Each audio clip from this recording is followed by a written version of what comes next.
안녕하세요. 딸류한 에스프입니다. 요새 시장에 가면 느타리 버섯이 많이 보이죠. 가격은 저렴한데 이걸 해서 뭐 먹을까 고민 많이 되시죠? 이 느타리 버섯으로 식감은 탱글탱글하고 윤기는 짜르르 하면서 감칠맛까지 입에 착 붙는 느타리 버섯 볶음을 알려드릴게요. 제가 느타리 버섯 2팩을 준비했는데 보통 한 팩에 한 200g 정도 돼요. 그래서 2팩 정도 하면 400g 됩니다. 버섯을 손질해 줄 거예요. 느타리 버섯이 밑둥이 있습니다. 밑둥은 좀 이렇게 잘라내시고, 여기 보면 좀 잔잔하고 지저분한 버섯이 있어요. 저는 이건 좀 제거합니다. 없애시고 나서 요 좀 드시기 좋은 거 이런 거는 그냥 사용하시면 되고, 좀 크다 싶은 거는 반 잘라서 하시면 됩니다. 이렇게 드시기 좋은 크기로.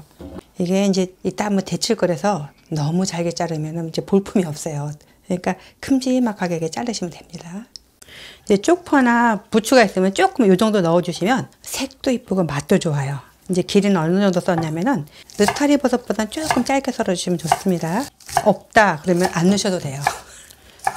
버섯만 해도 참 맛있어요. 이제 파를 썰어서 놓을 때 흰 부분이랑 초록 부분을 섞어 놓지 마세요. 이게 이따 볶을 때 먹는 시간이 다르거든요. 그래서 이렇게 조금 이렇게 분리해 주시면 좋습니다. 이제 버섯을 데칠 건데, 버섯을 데치면 버섯 특유의 향도 날아가면서 식감이 좋아져요. 냄비에다가 버섯이 잠길 정도의 물을 넣고 팔팔 끓여주세요. 이제 물이 팔팔 끓으면 여기 소금 반 큰술을 넣어주세요. 이제 물이 팔팔 끓어올라요. 그러면 이때 버섯을 넣어주세요. 불은 계속 강불이에요. 이걸 언제까지 데치냐면 이제 이렇게 버섯을 넣으니까 물이 잦아들었잖아요. 이제 이따가 확 끓으면서 이제 거품이 생겨요. 그때 싹 버섯을 건져내야 돼요. 요거는 살짝 데치는 게 포인트예요. 버섯을 너무 오래 이렇게 삶으면은 식감이 없어져요. 이제 막 끓으면서 이렇게 거품이 생기죠. 그러면 한번 휘 저어갖고 바로 건져서 찬물에 헹구시면 됩니다. 찬물 할 때는 찬물을 조금 넉넉하게 눌러서 살랑살랑 흔들어 헹구시면 돼요.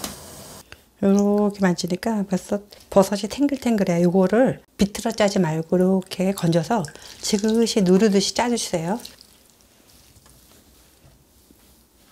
프라이팬에다가 이렇게 버섯을 놓아주시면 돼요. 불은 안 켰습니다. 이제 버섯에 간을 할 건데 국간장 작은 숟갈입니다. 이제 소금은 조금씩 염도가 다르니까 이거는 봐가면서 넣으시면 됩니다. 이렇게 조금 넣고 요거를 이렇게 조물조물 묻혀서 간을 한번 보시면 됩니다.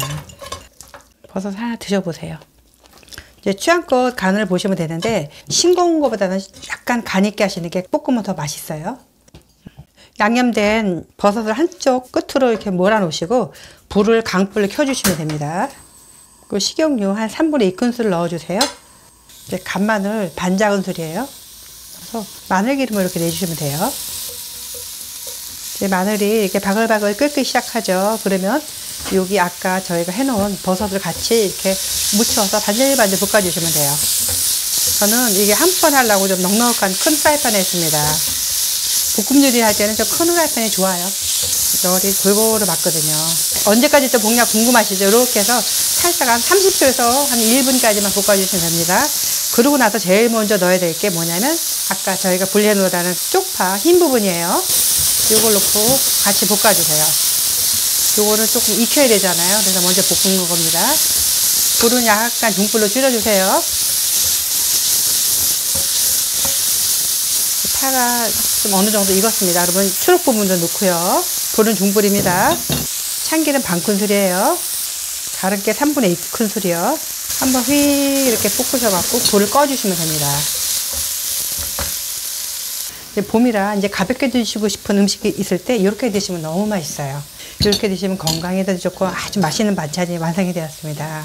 이거 뭐 한 접시 해서 바로 드시면 너무 맛있겠죠? 맛있게 드시고 건강하세요. 시청해주셔서 감사합니다. 건강하시고 다음 영상에 또 만나요.